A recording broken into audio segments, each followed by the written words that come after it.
ಕತೆ ನಿಮ್ಮ ಭಾವ ಚಾನಲ್ಗೆ ಸ್ವಾಗತ.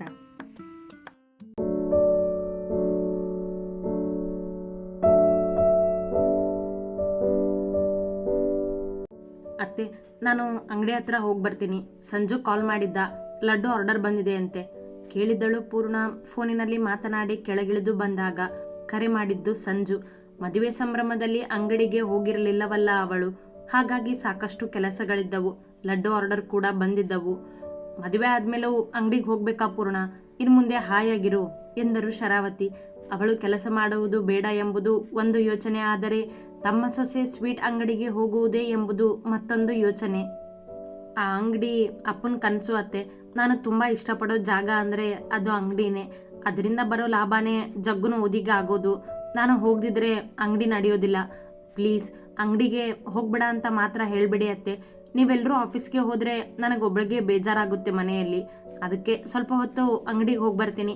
ಆರ್ಡರ್ ಏನೂ ಇಲ್ದಿದ್ದಾಗ ಹೋಗೋದಿಲ್ಲ, ಸಂಜೆ ನೋಡ್ಕೋತಾನೆ. ಅಪ್ಪನೂ ಸಂಜೆ ಹೋಗ್ತಾರೆ ಅಂಗಡಿಗೆ ಎಂದಳು. ಮದುವೆಗಿಂತ ಮೊದಲೇ ಗಿರಿಧರ್ ಜೊತೆ ಎಲ್ಲ ಯೋಚಿಸಿ ಮಾತನಾಡಿದ್ದಳು ಅವಳು ಅಂಗಡಿಯ ಬಗ್ಗೆ. ಆಗ್ಲಿ ಪೂರ್ಣ, ನಾನು ನಿನ್ನ ಇಷ್ಟನ ತಡೆಯೋದಿಲ್ಲ. ಭಾರ್ಗವ್ ನಿನ್ನ ದಾರಿಯಲ್ಲಿ ಡ್ರಾಪ್ ಮಾಡ್ತಾನೆ ಎಂದ ಶರಾವತಿಯವರಿಗೆ ಈಗಲೂ ಮನಸ್ಸು ಒಪ್ಪಿರಲಿಲ್ಲ ಅವಳನ್ನು ಅಂಗಡಿಗೆ ಕಳುಹಿಸಲು. ಆದರೂ ಅವಳಿಗೆ ಬೇಸರ ಆಗಬಾರದೆಂದು ಒಪ್ಪಿದರು. ಅವರಿಬ್ಬರ ಮಾತು ಮುಗಿಯುವಷ್ಟರಲ್ಲಿ ಭಾರ್ಗವ್ ಕೆಳಗಿಳಿದು ಬಂದ. ಶರಾವತಿ, ಆಯುಷ್ ಮತ್ತು ಭಾರ್ಗವ್ ಇಬ್ಬರ ಜೊತೆಯೂ ಕೆಲವೊಂದಿಷ್ಟು ಆಫೀಸ್ ವಿಷಯಗಳ ಬಗ್ಗೆ ಮಾತನಾಡಿದರು. ಜೊತೆಗೆ ಭಾರ್ಗವ್ ಹಿಂದಿನ ದಿನ ಜಗಳ ಮಾಡಿಕೊಂಡು ಬಂದಿದ್ದರ ಬಗ್ಗೆಯೂ ವಿಚಾರಿಸಿದರು. ಅವರು ಏನೇ ಹೇಳಿದರೂ ಭಾರ್ಗವ್ ಮಾತ್ರ ಬದಲಾಗುವವನಲ್ಲ. ನಂತರ ಒಟ್ಟಿಗೆ ತಿಂಡಿ ತಿನ್ನಲೆಂದು ಕುಳಿತರು. ಭಾರ್ಗವ್ನತ್ತ ನೋಡದೆ ಅವನ ತಟ್ಟೆಗೆ ತಿಂಡಿ ಬಡಿಸಿ ಕುಳಿತಳು ಪೂರ್ಣ. ಅವಳ ಮೊಗದಲ್ಲಿನ್ನೂ ಮುನಿಸಿತ್ತು. ಅವನತ್ತ ನೋಡಿರಲಿಲ್ಲ ಅವಳು ಈಗಲೂ. ಅದನ್ನು ಗಮನಿಸುತ್ತಿದ್ದ ಭಾರ್ಗವ್, ಶುಗರ್ಲೆಸ್ ಜ್ಯೂಸ್ ಕೊಡು ಎಂದ. ಜ್ಯೂಸ್ ತುಂಬಿದ್ದ ಗಾಜಿನ ಬಾಟಲ್ ಅವನ ಮುಂದೆಯೇ ಇತ್ತು. ಆದರೂ ಅವಳನ್ನು ಕೇಳಿದ. ಭಾರ್ಗವ್, ಪೂರ್ಣ ಅವಳ ಹೆಸರು ಎಂದರು ಶರಾವತಿ. ಪೂರ್ಣ ಅವನತ್ತ ನೋಡದೆ ಜ್ಯೂಸ್ ಗ್ಲಾಸಿಗೆ ಸುರಿದಳು.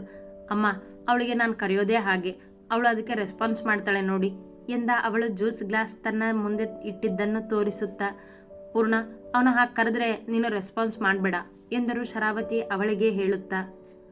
ಅಮ್ಮ, ಅವರಿಬ್ಬರು ಹಾಗೆ, ನೀವು ತಲೆ ಕೆಡಿಸ್ಕೋಬೇಡಿ ಅವ್ರ ಬಗ್ಗೆ ಎಂದ ಆಯುಷ್. ಎಲ್ಲರೂ ಮತ್ತೆ ಮಾತನಾಡುತ್ತಲೇ ತಿಂಡಿ ತಿಂದು ಮುಗಿಸಿದರು. ಭಾರ್ಗವ್, ಪೂರ್ಣ ಅವಳು ಸ್ವೀಟ್ ಅಂಗಡಿಗೆ ಹೋಗ್ಬೇಕಂತೆ, ಅವಳನ್ನ ಡ್ರಾಪ್ ಮಾಡು ಎಂದರು ಅವ ಹೊರಟು ನಿಂತಾಗ. ಅಂಗಡಿಗ? ಯಾಕೆ ಕೇಳಿದ ತನ್ನ ಕೋಟ್ ಹಾಕಿಕೊಳ್ಳುತ್ತಾ. ಲಡ್ಡು ಆರ್ಡರ್ ಇದೆ ಅಂತೆ ಅವಳಿಗೆ ಎಂದರು ತಾವು ಆಯುಷ್ ಜೊತೆ ಹೊರಟು ನಿಂತು. ಲಡ್ಡು ಅಂತಿದ್ದ ಹಾಗೆ ನೀನು ಅವಳ ಜೊತೆ ಲಡ್ಡು ಮಾಡ್ಕೊಂಡು ಕುತ್ಕೋಬೇಡ ಎಂದರು ಪದ್ಮಜ್ಜಿ. ಅಜ್ಜಿ ಎಂದು ರಾಗ ಎಳೆದ ಭಾರ್ಗವ್. ಆಯುಷ್, ನಡಿ ಹೋಗೋಣ.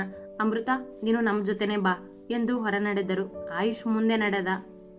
ನಿಂತಿದ್ದ ಪೂರ್ಣಳನ್ನು ನೋಡಿದ ಭಾರ್ಗವ್, ನಿನ್ನನ್ನು ಸ್ವೀಟ್ ಅಂಗಡಿಗೆ ಹಾಕಿ ನಾನು ಆಫೀಸ್ಗೆ ಹೋಗ್ಬೇಕಂತೆ, ಬಾ ಛೇಡಿಸಿದವ ಮುಂದೆ ನಡೆದ. ಪೂರ್ಣ ಮಾತನಾಡದೆ ಅವನ ಹಿಂದೆ ನಡೆದಳು. ಆಯುಷ್ ಕಾರು ಮುಂದೆ ಹೋದಾಗ ಭಾರ್ಗವ್ ತನ್ನ ಕಾರ್ ಸ್ಟಾರ್ಟ್ ಮಾಡಿದ. ಪೂರ್ಣ ಅವನ ಪಕ್ಕದಲ್ಲಿ ಕುಳಿತಿದ್ದಳು. ಮನೆಯ ಗೇಟ್ ದಾಟಿ ಕಾರ್ ರಸ್ತೆಗಿಳಿದಾಗ ಅವಳತ್ತ ಒಮ್ಮೆ ನೋಡಿದನವ. ರಸ್ತೆ ನೋಡುತ್ತಾ ಎದೆಯ ಮೇಲೆ ಕೈ ಕಟ್ಟಿ ಕುಳಿತಿದ್ದಳು ಹುಡುಗಿ ಗಂಭೀರವಾಗಿ. ಯಾಕೆ ಹಾಗೆ ಕುತ್ಕೊಂಡಿದ್ಯಾ, ಮಾತಾಡೋದಿಲ್ವಾ ಕೇಳಿದ ಡ್ರೈವ್ ಮಾಡುತ್ತಾ. ಅವನ ಮಾತು ಕಿವಿಗೆ ಬಿದ್ದರೂ ಕೇಳದಂತೆ ಕುಳಿತಳು. ಮಾತಾಡೋದಕ್ಕೆ ಕೊಬ್ಬು ನಿನಗೆ. ಸರಿ ಬಿಡು, ನಾನು ನಿನ್ನನ್ನು ಅಂಗಡಿಗೆ ಡ್ರಾಪ್ ಮಾಡಿದೆ, ನಾನು ಆಫೀಸ್ಗೆ ಹೋಗ್ತೀನಿ ಎಂದ. ಅವಳನ್ನು ಕೆಣಕಿ ತನ್ನ ದಾರಿಗೆ ತರುವುದು ಇವನಿಗೆ ಸುಲಭವಲ್ಲವೇ? ಅತಿ ಆಯಿತು ನಿಂದು. ಮಾತಾಡಿದರೆ ಎಲ್ಲದಕ್ಕೂ ನನ್ನನ್ನೇ ಹೊಣೆ ಮಾಡ್ತೀಯ. ಜಗಳ ಮಾಡೋದು ನೀನು, ಆಮೇಲೆ ಅದಕ್ಕೆ ಕಾರಣ ನಾನು ಅಂತೀಯ. ಅದಕ್ಕೆ ನಿನ್ನ ಜೊತೆ ಮಾತು ಬೇಡ, ಏನೂ ಬೇಡ ನನಗೆ. ಕಾರನ್ನ ನಿಲ್ಲಿಸು, ನಾನು ಆಟೋ ಹತ್ತಿ ಹೋಗ್ತೀನಿ ಎಂದಳು ಮುನಿಸಲ್ಲೇ. ನೀನು ಕೋಪ ಮಾಡ್ಕೊಂಡಿದ್ರೆ ನಾನೇನು ನಿನ್ನ ಹತ್ರ ಕ್ಷಮೆ ಕೇಳಿ ತಪ್ಪಾಯಿತು ಕೋಪ ಬಿಡು ಅಂತ ಕೇಳ್ಕೊಳ್ಳೋದಿಲ್ಲ. ಎಲ್ಲದಕ್ಕೂ ಕಾರಣ ನೀನೇ ಅಂತ ಈಗಲೂ ಹೇಳ್ತೀನಿ. ನಿನ್ನ ಕೋಪ ನನಗೆ ಏನೂ ಅಲ್ಲ. ಮಾತಿಗೆ ಎಂದವ ಅವಳ ಕೋಪ ನೋಡಲಾಗದೆ ಒದ್ದಾಡುತ್ತಿದ್ದ. ನಾನೇನು ನಿನಗೆ ಕ್ಷಮೆ ಕೇಳು ಅಂತ ಹೇಳಿಲ್ಲ. ನೀನು ಕೇಳೋದೂ ಇಲ್ಲ ಅಂತ ಗೊತ್ತು ನನಗೆ. ತಪ್ಪು ಮಾಡ್ತಿದ್ಯಾ ಅನ್ನೋ ಅರಿವಿಲ್ದವ್ರ ಜೊತೆ ಏನು ಮಾತು ಎಂದವಳು ಅವನತ್ತ ನೋಡದೆ ಕುಳಿತಳು. ನನ್ನನ್ನು ನೋಡಿ ಮಾತಾಡು ನೀನು. ನಾನು ಬೆಳಗ್ಗೆಯಿಂದ ನೋಡ್ತಿದ್ದೀನಿ. ನನ್ನನ್ನು ನೋಡದೆ ಎಲ್ಲೋ ನೋಡ್ತಾ ಮಾತಾಡ್ತಿದ್ಯಾ. ಯಾಕೆ ನನ್ನಿಂದ ತಪ್ಪಿಸ್ಕೋತಿದ್ಯಾ? ನನ್ನನ್ನು ನೋಡಿದ್ರೆ ಕೋಪ ಇರುತ್ತೆ ಅಲ್ವಾ ನಿನಗೆ? ಮುಖ ಗಂಟಿಟ್ಟುಕೊಂಡೇ ಮಾತನಾಡುತ್ತಿದ್ದಳು. ಅದರ ಅರ್ಥ ನಾನು ನಿನ್ನನ್ನು ನೋಡಿದ್ರೆ ನೀನು ನನ್ನನ್ನು ನೋಡದೇ ಇದ್ರೆ ಅಲ್ಲ. ಆ್ಯಂಡ್ ನಾನು ಹೇಳಿದ ಮಾತುಗಳು ನನಗೆ ನೆನಪಿಲ್ಲ, ಆದರೆ ತುಂಬ ಚೆನ್ನಾಗಿ ನೆನಪಿಟ್ಕೊಂಡಿದೀಯ ನೀನು ಎಂದ. ಅಷ್ಟರಲ್ಲಿ ಪೂರ್ಣ ದಾರಿಯಲ್ಲಿ ಯಾರನ್ನೋ ನೋಡಿ, ಕಾರ್ ನಿಲ್ಲಿಸು, ಒಂದು ನಿಮಿಷ ಬೇಗ ಕಾರ್ ನಿಲ್ಲಿಸು ಎಂದಳು ಅವಸರದಲ್ಲಿ. ಏನಾಯ್ತೆ?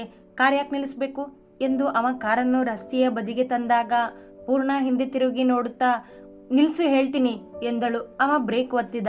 ತಕ್ಷಣ ಕಾರಿನಿಂದ ಇಳಿದು ಹಿಂದೆ ನಿಂತಿದ್ದ ವ್ಯಕ್ತಿಯನ್ನು ನೋಡುತ್ತಾ ಸರ್ ಎಂದು ಕೂಗಿದಳು. ಅವಳು ಕೂಗಿದ್ದು ಕೇಳಿ ಅವಳತ್ತ ನೋಡಿದ ಆತ ತಕ್ಷಣ ಓಡಲು ಶುರು ಮಾಡಿದ. ಅದನ್ನು ಕಂಡ ಪೂರ್ಣ ಸರ್ ಸರ್ ನಿಂತ್ಕೊಳ್ಳಿ ಎಂದು ಅವನ ಹಿಂದೆ ನೋಡಿದಳು. ಏನೊಂದು ಅರ್ಥವಾಗದ ಭಾರ್ಗವ್ ಪೂರ್ಣ ಪೂರ್ಣ ಎಂದು ಅವಳ ಹಿಂದೆ ಓಡಿದ. ಆದರೆ ಮುಂದೆ ಓಡಿದವ ವೇಗವಾಗಿ ಓಡಿ ದಾರಿ ತಪ್ಪಿಸಿ ಕಣ್ಣಿಗೆ ಕಾಣದಂತೆ ತಪ್ಪಿಸಿಕೊಂಡು ಬಿಟ್ಟ. ಅವನಷ್ಟು ವೇಗವಾಗಿ ಓಡಲಾಗದೆ ನಿಂತಳು ಪೂರ್ಣ ಉಸಿರು ಹೊರಹಾಕುತ್ತಾ. ಅವಳ ಬಳಿ ಓಡಿ ಬಂದ ಭಾರ್ಗವ್ ಏಯ್ ಶುಗರ್ಲೆಸ್, ಯಾಕೆ ಹಾಗೆ ಓಡ್ತಿದ್ಯಾ? ಏನಾಯ್ತು? ಯಾರವನು? ಅವನ್ಯಾಕೆ ನಿನ್ನನ್ನು ನೋಡಿ ಓಡೋದ ಕೇಳಿದ ಅವಳಂತೆ ಜೋರಾಗಿ ಉಸಿರು ಬಿಡುತ್ತಾ. ಅವನು ಯಾರು ಅಂತ ನಿನಗೆ ಗೊತ್ತಿಲ್ವಾ? ಅವನನ್ನೇ ಉರಿಗಣ್ಣಿನಿಂದ ನೋಡುತ್ತಾ ಕೇಳಿದಳು. ಅವನಾ? ಯಾರವನು ಕೇಳಿದ ಭಾರ್ಗವ್ ಅವನನ್ನು ನೋಡಿದ್ದು ಅದೇ ಮೊದಲು. ಎಲ್ಲ ಗೊತ್ತಿದ್ದು ನಾಟಕ ಮಾಡ್ಬಿಡ ನೀನು ಎಂದಳು ಕೋಪದಿಂದ. ಏಯ್ ಲೂಸು, ಏನು ಮಾತಾಡ್ತಿದ್ಯಾ ನೀನು? ಸರಿಯಾಗಿ ಬಿಡಿಸಿ ಹೇಳು ಎಂದ. ಆ ವ್ಯಕ್ತಿನ ಅವತ್ತು ನನ್ನ ಅಂಗಡಿ ಮೇಲೆ ಕೇಸ್ ಹಾಕೋದಕ್ಕೆ ಅಂತ ನೀನೇ ಕಳಿಸಿದ್ದೆ ಅಲ್ವಾ? ಇಷ್ಟು ಬೇಗ ಮರ್ತಿದೀಯಾ ಅಥವಾ ಮರ್ತಿರೋ ಹಾಗೆ ನಾಟಕ ಮಾಡ್ತಿದೀಯಾ? ಅವಳ ಮಾತು ಅರ್ಥವಾಗದೆ ಸೊಂಟದ ಮೇಲೆ ಕೈ ಇಟ್ಟು ನಿಂತವ. ವಾಟ್? ಅವನನ್ನು ಕೇಸ್ ಹಾಕೋದಕ್ಕೆ ಅಂತ ಕಳಿಸಿದ್ನ ನಾನು ಕೇಳಿದ ಆಶ್ಚರ್ಯದಿಂದ. ನಾಟಕ ಮಾಡ್ಬಿಡ ಭಾರ್ಗವ್ ನೀನು ಚೀರಿದಳು ಕೋಪದಿಂದ ಆ ನಡು ರಸ್ತೆಯಲ್ಲಿ. ಅವಳ ಧ್ವನಿಗೆ ಅತ್ತಿತ್ತ ನೋಡಿದ ಭಾರ್ಗವ್ ಅವಳ ಕೈ ಹಿಡಿದು ಬಾ ಸುಮ್ಮನೆ ಎಂದು ಕಾರಿನ ಬಳಿ ನಡೆದ. ಅವನ ಜೊತೆ ನಡೆದಳು ಪೂರ್ಣ ಮಾತನಾಡದೆ. ಅರ್ಥವಾಯಿತವಳಿಗೆ ತಾನು ಚೀರಿದ್ದಕ್ಕೆ ಅವ ಹಾಗೆ ಮಾಡುತ್ತಿರುವ ಎಂದು. ಕುತ್ಕೋ ಎಂದು ಅವಳನ್ನು ಕಾರಿನಲ್ಲಿ ಕೂರಿಸಿ ತಾನು ಡ್ರೈವರ್ ಸೀಟಿನಲ್ಲಿ ಕುಳಿತ ಬಂದು. ನೋಡು, ನಾನು ನಿನ್ನ ಅಂಗಡಿ ಮೇಲೆ ಕೇಸ್ ಹಾಕೋದಕ್ಕೆ ಯಾರನ್ನೂ ಕಳಿಸಿಲ್ಲ. ಅವನು ಯಾರು ಅಂತಾನೆ ಗೊತ್ತಿಲ್ಲ ನನಗೆ ಎಂದವ ತನ್ನನ್ನು ಸಮರ್ಥಿಸಿಕೊಂಡ. ನಾಟಕ ಮಾಡೋದು ನಾನಲ್ಲ ಭಾರ್ಗವ್, ನೀನು. ಏನು ಅಂತ ಸರಿಯಾಗಿ ಬಿಡಿಸಿ ಹೇಳು ಪೂರ್ಣ. ಅವತ್ತು ನೀನು ಇದೇ ಥರ ಕೇಸ್ ಅಂದ್ಕೊಂಡು ನಾನು ಆಫೀಸ್ಗೆ ಬಂದಿದ್ದೆ ಅಲ್ವಾ? ಜ್ಞಾಪಿಸಿಕೊಂಡು ಕೇಳಿದ. ಹಾಂ, ಅವತ್ತೇ ಆ ಮನುಷ್ಯ ನನ್ನ ಅಂಗಡಿಗೆ ಬಂದು ಸ್ವೀಟ್ಸ್ ಎಲ್ಲನೂ ಚೆಕ್ ಮಾಡಬೇಕು, ನೀವು ಕೆಮಿಕಲ್ ಹಾಕಿ ಸ್ವೀಟ್ ಮಾರ್ತಿದ್ದೀರಾ ಅಂತ ಹೇಳಿ ಎಲ್ಲ ಸ್ವೀಟ್ನು ಚೆಕ್ಕಿಂಗಿಗೆ ಅಂತ ತೊಗೊಂಡು ಹೋಗಿದ್ದ. ರಿಪೋರ್ಟ್ ಮಾರನೇ ದಿನ ಬರುತ್ತೆ ಅಂತ ಹೇಳಿದ್ದ. ಆದರೆ ಇದುವರೆಗೂ ಯಾವ ರಿಪೋರ್ಟ್ ಬಂದಿಲ್ಲ, ಯಾರೂ ಬಂದಿಲ್ಲ. ಆ ಥರ ಕಂಪ್ಲೇಂಟ್ ಯಾರು ಕೊಟ್ಟಿದ್ದಾರೆ ಅಂತ ಕೇಳಿದಾಗ ನಿನ್ನ ಹೆಸರು ಹೇಳಿದ್ದ. ಅದೇಕೋ ಕೋಪ ಬಿಟ್ಟು ಅಂದು ನಡೆದಿದ್ದ ಘಟನೆಯನ್ನು ಹೇಳಿದಳು ಪೂರ್ಣ. ಹೌದಾ? ಆ ಥರ ನನ್ನ ಬಗ್ಗೆ ಸುಳ್ಳು ಹೇಳಿದ್ಯಾರು ಎಂದು ಅವ ಯೋಚಿಸುತ್ತಾ ಕುಳಿತರೆ ಪೂರ್ಣ ಅವ ಸುಳ್ಳು ನಾಟಕವಾಡುತ್ತಿದ್ದಾನೆ ಎಂದುಕೊಂಡು ಅವನನ್ನೇ ನೋಡುತ್ತಿದ್ದಳು ದಿಟ್ಟಿಸಿ. ನೀನು ಯಾಕೆ ಹಾಗೆ ನೋಡ್ತಿದ್ಯಾ? ನಿಜ ಹೇಳ್ತಿದ್ದೀನಿ ಕಣೆ ಶುಗರ್ಲೆಸ್, ನಾನು ಆ ಥರ ಯಾವ ಕಂಪ್ಲೇಂಟ್ನೂ ಕೊಟ್ಟಿಲ್ಲ. ಆ ಟೈಮಲ್ಲಿ ಅಮ್ಮ ನಿನ್ನನ್ನು ಮದುವೆ ಆಗುವಂತ ಹಠ ಹಿಡಿದಿದ್ರು. ಅದಕ್ಕೆ ನಾನು ಆಗೋದಿಲ್ಲ ಅಂತ ಕೋಪ ಮಾಡ್ಕೊಂಡಿದ್ದೆ. ಅಂಥದ್ರಲ್ಲಿ ನಿನ್ನ ಅಂಗಡಿ ಸುದ್ದಿಗೆ ಯಾಕೆ ಬರಲಿ ನಾನು ಎಂದವ ಅವಳ ನೋಟಕ್ಕೆ ಉತ್ತರ ಕೊಟ್ಟ. ಹಾಂ, ನನ್ನಿಂದ ನಿಮ್ಮ ಮನೆಯಲ್ಲಿ ಜಗಳ ಆಗ್ತಿತ್ತು ಅಲ್ವಾ ಆಗ? ಅಣಕಿಸಿ ಎಂದವಳಿಗೆ ಅವನ ಮೇಲಿನ ಕೋಪ ಇಳಿದು ಹೋಗಿತ್ತು. ಹಾಂ, ಬೇಡ ಬೇಡ ಅಂದರೂ ನಿನ್ನನ್ನು ಗಂಟು ಹಾಕಿದ್ರು ನನಗೆ ಎಂದವ ಕಾರಿನ ಕೀ ತಿರುಗಿಸಿದ. ಅವರು ಗಂಟು ಹಾಕಿಲ್ಲ, ನೀನೇ ಗಂಟು ಹಾಕ್ಕೊಂಡಿದ್ದು ಎಂದಳು ಮತ್ತೆ ದಾರಿ ನೋಡುತ್ತಾ ಕುಳಿತು. ನೀನು ಹಾಗೆ ಮಾಡಿದ್ದೆ ನನ್ನ ಮೇಲೆ ಕಂಪ್ಲೇಂಟ್ ಕೊಟ್ಟು ಎಂದನವ. ನಾನು ಕಂಪ್ಲೇಂಟ್ ಕೊಟ್ಟಿಲ್ಲ ಎಂದಳು. ನಾನು ನಿನ್ನ ಅಂಗಡಿ ಮೇಲೆ ಕಂಪ್ಲೇಂಟ್ ಕೊಟ್ಟಿಲ್ಲ. ಹಾಗೇನಾದರೂ ಇದ್ದಿದ್ರೆ ನೇರವಾಗಿ ನಿನ್ನ ಮುಂದೆ ಬಂದು ನಿಂತು ಮಾತಾಡ್ತಿದ್ದೆ ನಾನು. ಕಣ್ಣಿಗೆ ಕಾಣದೆ ಬಚ್ಚಿಟ್ಕೊಂಡು ಯುದ್ಧ ಮಾಡೋದಿಲ್ಲ ಈ ಭಾರ್ಗವ್ ಶರ್ಮಾ ಎಂದ ತನ್ನನ್ನೇ ಹೊಗಳಿಕೊಳ್ಳುತ್ತಾ. ಮತ್ತೆ ಹೀಗೆಲ್ಲ ಮಾಡಿದ್ಯಾರು? ಯಾರೋ ಬಂದು ನನ್ನ ಅಂಗಡಿ ಮೇಲೆ ಕೇಸ್ ಹಾಕ್ತೀನಿ ಅಂತ ಹೇಳಿ ನಿನ್ನ ಹೆಸರನ್ನ ಯಾಕೆ ಹೇಳ್ತಾರೆ ಯೋಚಿಸಿ ಕೇಳಿದಳು. ಅವನಂತೆ ಅಹಂಕಾರಿ ಅಲ್ಲ ಅವಳು. ಅದೇ ನನಗೂ ಅರ್ಥ ಆಗ್ತಿಲ್ಲ. ಆದರೆ ಖಂಡಿತ ಯಾರೋ ಬೇಕಂತಾನೆ ಮಾಡಿದ್ದಾರೆ ಇದನ್ನು ಎಂದ ಯೋಚಿಸುತ್ತಲೇ. ಏನೇನು ಕತೆ ಇದೆಯೋ ಇನ್ನು ಅಣಕಿಸುವಂತೆ ರಾಗ ಎಳೆದಳು. ಅವ ಯೋಚಿಸುತ್ತಾ ದಾರಿ ನೋಡುತ್ತಿದ್ದ. ಅಂದು ಅವಳು ತನ್ನ ಆಫೀಸಿಗೆ ಬಂದು ಇದರ ಬಗ್ಗೆ ಮಾತನಾಡಿದಾಗ ಅವ ಯೋಚಿಸಿರಲಿಲ್ಲ ಇದರ ಬಗ್ಗೆ. ಪೂರ್ಣಳ ಜೊತೆ ಮದುವೆ ಎಂದು ಮನೆಯಲ್ಲಿ ಮಾತನಾಡಿದ್ದರಿಂದ ಅವಳ ಮೇಲೆ ಕೋಪದಲ್ಲಿದ್ದ ಆಗ. ಅಲ್ಲದೆ ಅಂದು ಪೂರ್ಣ ಆಫೀಸಿಗೆ ಬಂದು ಕೊರಳಪಟ್ಟಿ ಹಿಡಿದಿದ್ದರಿಂದ ಈ ವಿಷಯದ ಬಗ್ಗೆ ತಲೆ ಕೆಡಿಸಿಕೊಳ್ಳದೆ ಪೂರ್ಣಳ ಸುದ್ದಿಗೆ ಹೋಗುವುದು ಬೇಡವೆಂದು ನಿರ್ಧರಿಸಿದ್ದ. ಆದರೆ ಈಗ ಪೂರ್ಣ ಎಲ್ಲವನ್ನೂ ಬಿಡಿಸಿ ಹೇಳಿದ ನಂತರ ಅವನ ತಲೆಗೆ ಹೊಕ್ಕಿತ್ತು ಇದೆಲ್ಲ. ಏನು ಯೋಚನೆ ಮಾಡ್ತಿದೀಯಾ ಕೇಳಿದಳು ಪೂರ್ಣ ಅವ ಮಾತನಾಡದೇ ಇದ್ದದ್ದನ್ನು ನೋಡಿ. ನನ್ನ ಬಗ್ಗೆ ನಿನ್ನ ಹತ್ರ ಬಂದು ಹೀಗೆಲ್ಲ ಯಾಕೆ ಹೇಳಿದರು? ಆ ಥರ ಹೇಳೋರು ಯಾರಿರಬಹುದು ಅಂತ ಯೋಚನೆ ಮಾಡ್ತಿದ್ದೀನಿ ಎಂದವ ಅವಳ ಅಂಗಡಿಯ ದಾರಿಗೆ ಕಾರ್ ತಿರುಗಿಸಿದ.